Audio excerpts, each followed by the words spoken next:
নমস্কার বন্ধুরা, আমি অমৃতা লাইফস্টাইল ব্লগে সবাইকে অভিনন্দন। পরন্ত বিকেল, সবাই পরিবেশ দেখে বুঝতে পারছেন। হঠাৎ করেই আমরা সবাই সিদ্ধান্ত নিলাম, আসলে বড় মশাই অ্যাক্সিডেন্ট করার পরে ছেলে অসুস্থতা, আমার অসুস্থতা, সব কিছু কাটায় আমাদের সবাই না এত বেশি ঝিমিয়ে গেছি যে আমারই মনে হলো যে সবাই একটু আনন্দ করি আজকের দিনটা। তো পরন্ত বিকেলে আপনাদের একটু একটু করে দেখাবো। আমার বাড়ির সাইডে একটা জায়গায় আমরা একটু গুছিয়ে নিচ্ছি, যাতে একটু গ্রাম্য পরিবেশের মতো করে রান্না করে আপনাদের সাথে ভিডিও শেয়ার করতে পারি। তো তেমনই একটা ভিডিও সূত্রপাত আজকে শুরু করছি। নেক্সট টাইম আরও সুন্দর সুন্দর ভিডিও আপনাদের সামনে আসতে চলেছে। জীবন তো থেমে থাকবে না, জীবনের গতিতেই চলবে। ঠিক তেমনই নিজেদেরকে আবার নতুন করে শুরু করছি, যে সব কিছু একটু ভালো করার জন্য। তো আজকে ধামাকাদার একটা রেসিপি আপনাদের সাথে শেয়ার করতে চলেছি। ভিডিওটা দেখবেন এবং ভিডিওটা কেমন লাগলো অবশ্যই তো কমেন্টে জানাবেন। আর সম্পূর্ণ ভিডিওটা আমার নিজস্ব রেসিপি দিয়ে আমার নিজের মতো করে তৈরি করছি। রান্নাটা হয়তো বা পরিচিত, কিন্তু রেসিপির ভিতরে সব কিছু, যত ইনগ্রিডিয়েন্টস আছে সব কিছু আমি আমার নিজের মতো করে ব্যবহার করার চেষ্টা করছি। তো সবাই ভিডিওটা দেখার জন্য অনুরোধ রইল। ধন্যবাদ সবাইকে।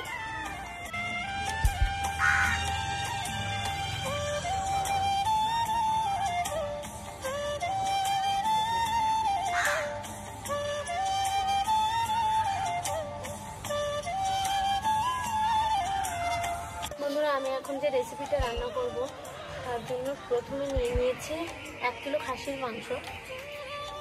এবারে একে একে এই মাংসটা সুন্দর করে ম্যারিনেশন করে নেবো। তার আগে একটা কথা বলে, আমার আঙুলটা কেটে গিয়েছে, এই জন্য হয়তো বা একটু অসুবিধা হতে পারে। আমি হাত না দিয়ে বেশিরভাগ চামচটা ইউজ করার চেষ্টা করব।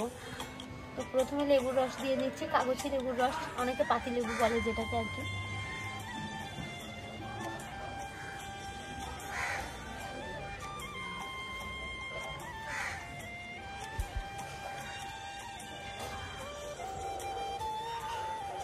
আমার হাতটা কাটা তো, এই জন্য আর কি একটু চিপতে অসুবিধা হচ্ছে, একটু সময় লাগছে আর কি।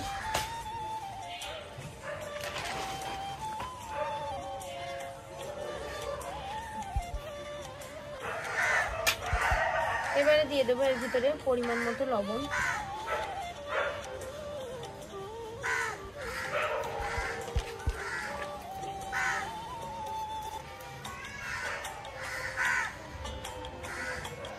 আচ্ছা বন্ধুরা, যেহেতু বাইরের রান্না, আজকে প্রথম শুরু, তো আমি সব মশলাগুলো সুন্দর করে একটু জল বেশি দিয়ে আর কি সব মশলাগুলো রেডি করে নিয়েছি, কারণ এর ভিতরে আজকে কোনো জল যাবে না। রান্নাটা সম্পূর্ণ তেল এবং এই মশলার থেকে যেটুকু জল বেরোবে এটা দিয়ে মাংসটা আমি কষিয়ে নেব। একটু আমি জল ইউজ করবো না এখানে, আপনারা দেখতেই পাবেন। তো এবারে একে একে এর মধ্যে দিয়ে দেবো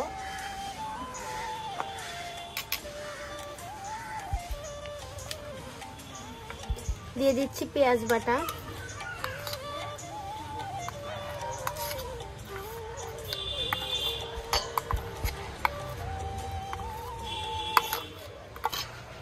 এবারে দিয়ে দেব রসুন বাটা।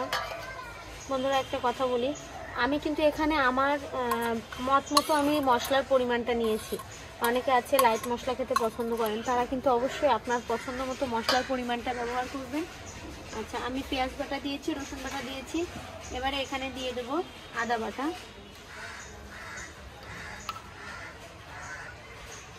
আমি সামান্য একটু আদা বাটা রেখে দেবো, বেশি না, অল্প একটু রেখে দেবো, বাকিটা সবই দিয়ে দিয়েছি। এবারে দিয়ে দেব এই যে টমেটো পেস্ট, সম্পূর্ণটাই দিয়ে দেব।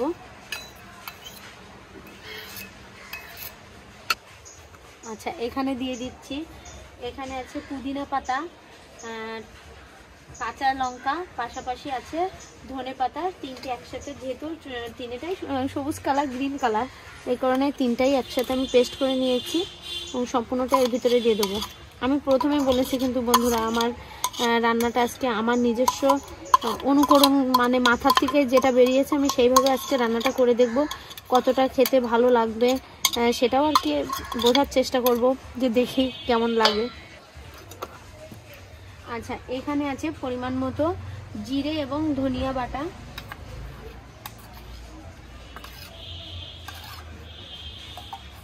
সর্বোপরি বন্ধুরা যে কথাটা বলবো সেটা হচ্ছে, আমি কিন্তু আজকে মানে কোনো হলুদ ইউজ করব না, এবং হলুদটা এই কারণে ইউজ করব না কারণ আমি বিরিয়ানি রান্না করতে চলেছি, আমার নিজস্ব রেসিপি। এটা। আর এখানে আমি 1 কিলো খাসির মাংস নিয়েছি এবং 1 কিলো চাল ব্যবহার করব, চিনি গুঁড়া চাল। তো সেটা দিয়েই আজকে আপনাদের সাথে রেসিপিটা বানিয়ে শেয়ার করব। এবারে দিয়ে দিচ্ছি এখানে আছে দারচিনি, এলাচ, লবঙ্গ, পাশাপাশি দিয়েছি কাবাব চিনি এবং জায়ফল জয়িত্রী বাটা। আচ্ছা, এখানে আমি অর্ধেকটা পরিমাণ বাটা মশলা দিচ্ছি এখানে, আর অর্ধেকটা রেখে দিচ্ছি, পরে দেখতে পাবেন কি করব।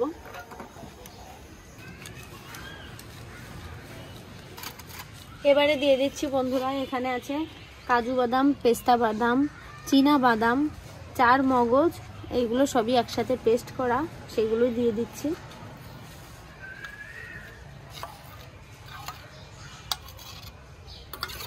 আচ্ছা, অনেকে দেখলে মনে হতে পারে যে এখানে মশলার পরিমাণ অনেক বেশি, আসলে কিন্তু না। এটা আমি প্রথমেই বলছি একটু জল দিয়ে বেশি করে বাটা করেছে, কারণ আমি এখানে জল ব্যবহার করব না।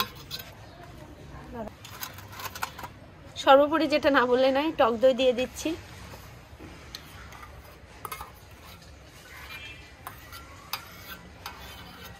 বন্ধুরা, দিয়ে দেবো সামান্য একটু সয়া সস।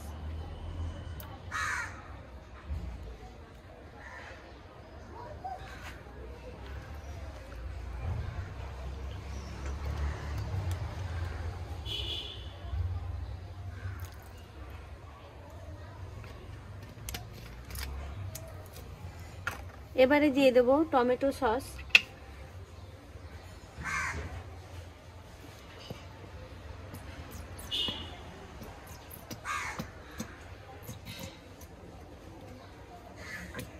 বন্ধুরা, এবারে দিয়ে দিচ্ছি 1 প্যাকেট গুঁড়া দুধ।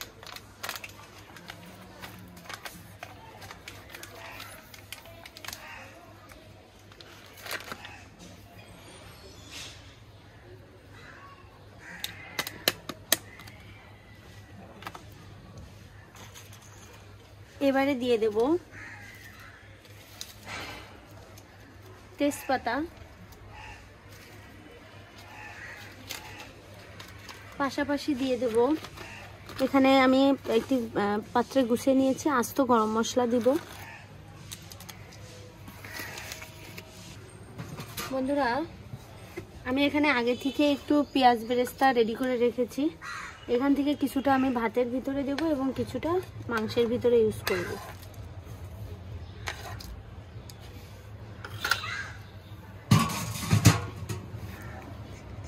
পাশাপাশি এবার দিয়ে দেব স্বাদ মতো চিনি।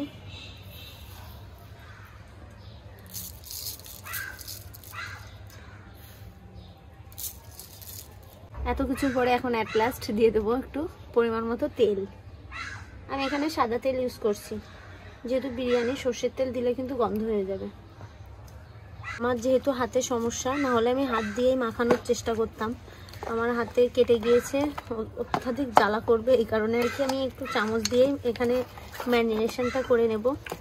ম্যারিনেশনটা হয়ে গেলে আমি চুলা ধরিয়ে দেবো। আজকে সম্পূর্ণ রান্নাটা কিন্তু কাঠের চুলায় হবে। আমরা যতই অত্যাধুনিক হই না কেন, কাঠের চুলার রান্নার স্বাদই অন্যরকম, আমার তো ভালো লাগে। রান্নার থেকে এইভাবে ম্যারিনেশন করে যদি 1 ঘন্টা রাখা যায়, তাহলে এই রান্নার টেস্টটা আরও বেশি ভালো লাগে। তো যেহেতু আমাদের সময় কম, হঠাৎ ডিসিশনে সব কিছু করা, আসলে আমাদের এইখানে রান্নার পরিবেশটা তৈরি করে নিয়েছি, পাশাপাশি সবাই একটু নিজেদের মধ্যে একটু আনন্দ নেওয়ার জন্যে আর কি হঠাৎ এইভাবে আর কি শুভ সূচনা করলাম, যে দেখি আমরা এখানে সুন্দর একটা পরিবেশ করে আপনাদের মাঝে মাঝে একটু দারুণ দারুণ রেসিপি শেয়ার করতে পারি কিনা।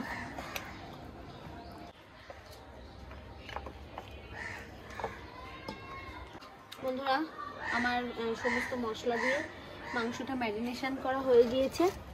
এবারে চুলা ধরানো পর্যন্ত 10-15 মিনিট এটা একটু রেখে দিব। বন্ধুরা, এবারে আমি কাঠের চুলাটা জ্বালিয়ে দেব।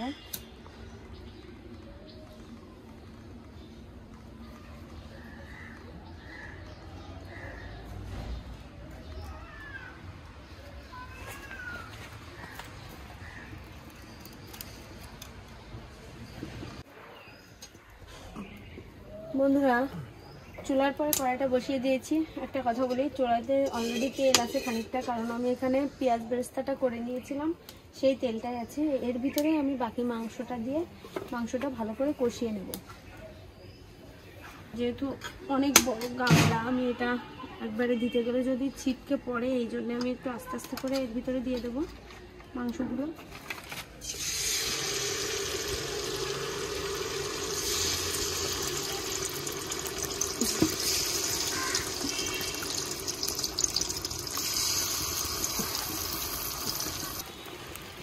মাংসটা সম্পূর্ণটা কড়াইতে দিয়ে দিয়েছি। এবারে সুন্দর করে একটু মিক্সড করে নেব। কড়াইতে যেহেতু তেল ছিল, এর সাথে একটু মাখিয়ে নিয়ে মাংসটা কষানোর জন্য। বন্ধুরা দেখতেই পাচ্ছেন এখানে মশলাটা কিন্তু একটু জলের পরিমাণ দিয়েই বাটা ছিল, আমি প্রথম থেকে বলছি, এই জন্য আর বেশি নাড়ানো লাগবে না। এইভাবেই মাংসটা আস্তে আস্তে কষিয়ে নেব।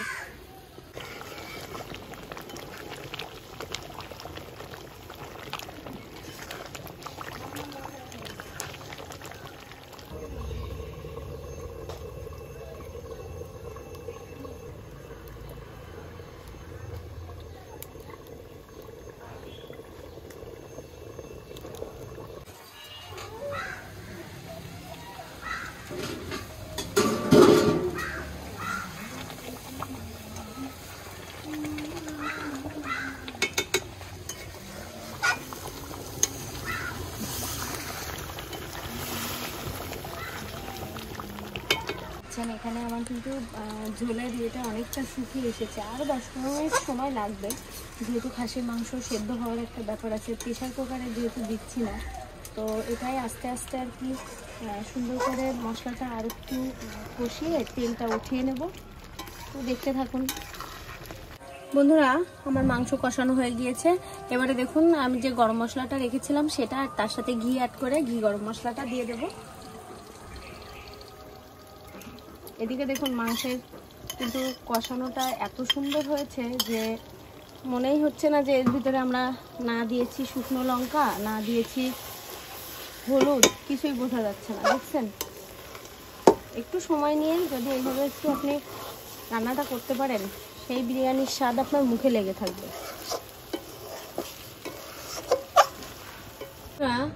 এই যে এখন বিরিয়ানির জন্য হাঁড়িটা বসিয়ে দিচ্ছি। হাঁড়িটা গরম হয়ে গেলে একে একে আমরা তেল দিয়ে চালগুলো সুন্দর করে একটু কষিয়ে নেব, তেলের সাথে একটু ভেজে নেব। বেশি সময় নেব না, অল্প সময় ধরে, যেহেতু আমি এটা সেটিং বিরিয়ানি করছি না, আমি ডাইরেক্ট মাংস দিয়ে এবং চাল দিয়ে জল দিয়ে একসাথে বসিয়ে দেবো। মানে একটু জুসি জুসি ভাব থাকবে, এরকমভাবে বিরিয়ানিটা রাখবো, যেহেতু বাড়িতে সবাই খাবো, তো এই জন্য সেটিং বিরিয়ানি আমি করছি না এই মুহূর্তে। সেটিং বিরিয়ানি অন্য একদিন আপনাদের সাথে শেয়ার করব। আমার হাঁড়িটা একটু গরম হোক, তারপরে এর মধ্যে আমি তেল দেওয়ার জন্য অপেক্ষা করছি। বন্ধুরা হাঁড়ি গরম হয়ে গিয়েছে, এবার এর ভিতরে তেল দিয়ে দিচ্ছি। যেহেতু মাংসের ভিতরে তেল আছে, এই কারণে আমি সামান্য তেল দেবো, জাস্ট চাল ভাজার জন্য। আমি যেহেতু চাল নিয়েছি 1 কিলো, সেই অনুপাতেই আমি তেলটা দিব। বন্ধুরা ফোড়নে দিয়ে দিচ্ছি আমি এখানে একটু তেজপাতা, সাথে দিয়ে দিচ্ছি কিছু আস্ত গরম মশলা।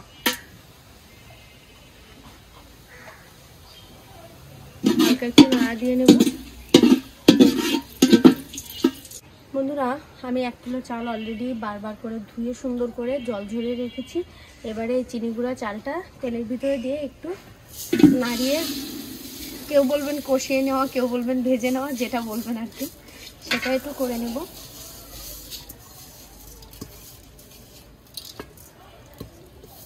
চালটা ভাজার জন্য আমি খুব বেশি সময় নেব না, আবারও বলছি। বন্ধুরা সুন্দর করে চালটা নাড়িয়ে নিচ্ছি।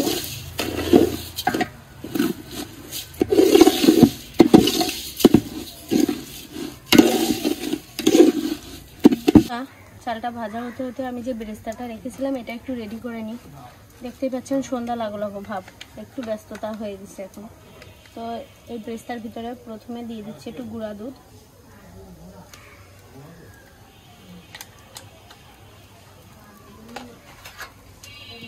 এবারে দিয়ে দিচ্ছি একটু স্বাদ মতো চিনি,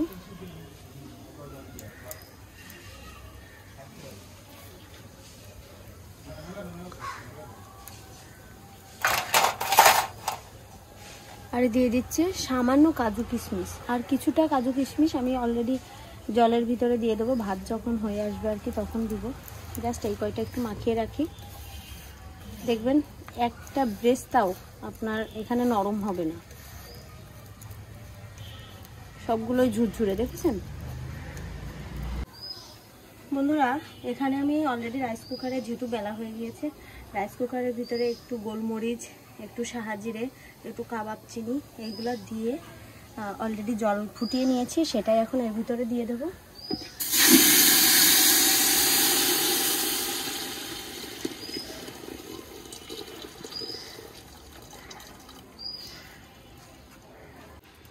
বন্ধুরা, যে আদাটুকু রেখে দিয়েছিলাম, এবার এর মধ্যে এই আদাটুকু দিয়ে দেবো।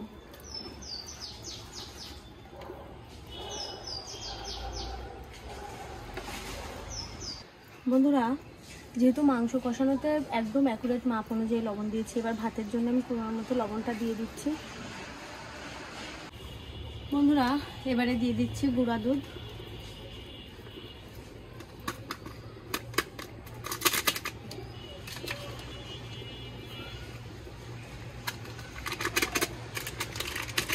বন্ধুরা দেখুন, ভাতের ভিতরে অলরেডি ফুটতেছে এবং বলক উঠে গেছে। এবার আমি এর ভিতরে একে একে মাংসটা দিয়ে দেবো।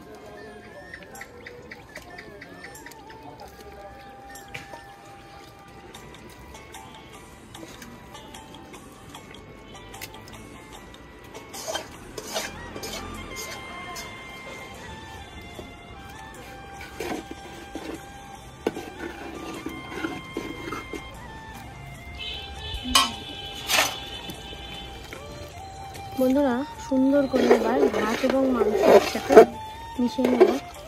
এইভাবে দেওয়ার একটাই কারণ যে ভাত এবং মাংসের যতটুকু মশলা সুন্দরভাবে একটার সাথে আর একটা মিশে যাবে। ওরা কিছুটা আমি কাজু কিশমিশ দিয়ে দিয়েছিলাম ব্রেস্তার ভিতরে, এখন এটা দিয়ে দেবো ভাতের মধ্যে।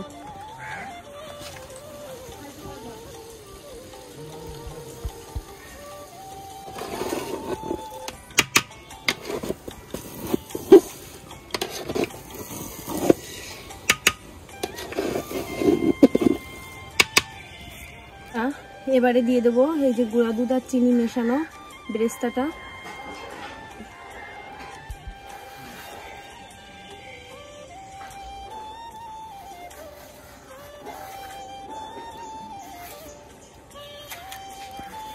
উপর থেকে ঘি ছড়িয়ে দেবো। এবারে একটা এই হাঁড়ির মুখের মাপে আমি একটা থালা নিয়ে নিয়েছি, এটা দিয়ে এখন 20 মিনিট মতো দমে রাখবো। তারপরে দেখা হচ্ছে আপনাদের সাথে, একেবারে একটা থালায় পরিবেশন করে আপনাদেরকে দেখাবো আজকে বিরিয়ানিটা কেমন হয়েছে। খেতে কেমন হয়েছে এটা তো আপনারা মোবাইলে বুঝবেন না, তবে আমরা টেস্ট করে আপনাদের অবশ্যই জানাবো। কথা মতো বন্ধুরা, এই যে আমি বিরিয়ানিটা রান্না করে শেষ আপনাদের সামনে উপস্থাপন করছি। তো দেখুন আমার বিরিয়ানিটা কিন্তু দেখতে ঠিক এমন হয়েছে।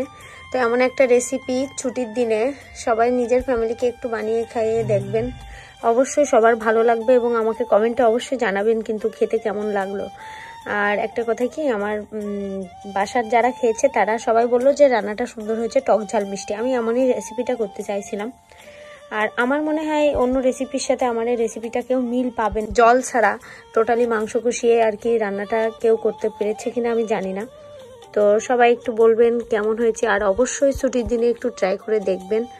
তো আজকের মতো আমি বিদায় নিচ্ছি, সবাই ভালো থাকবেন, সুস্থ থাকবেন, আমার ভিডিও বেশি বেশি করে দেখতে থাকবেন। দেখা হবে পরবর্তী ব্লগে। নমস্কার।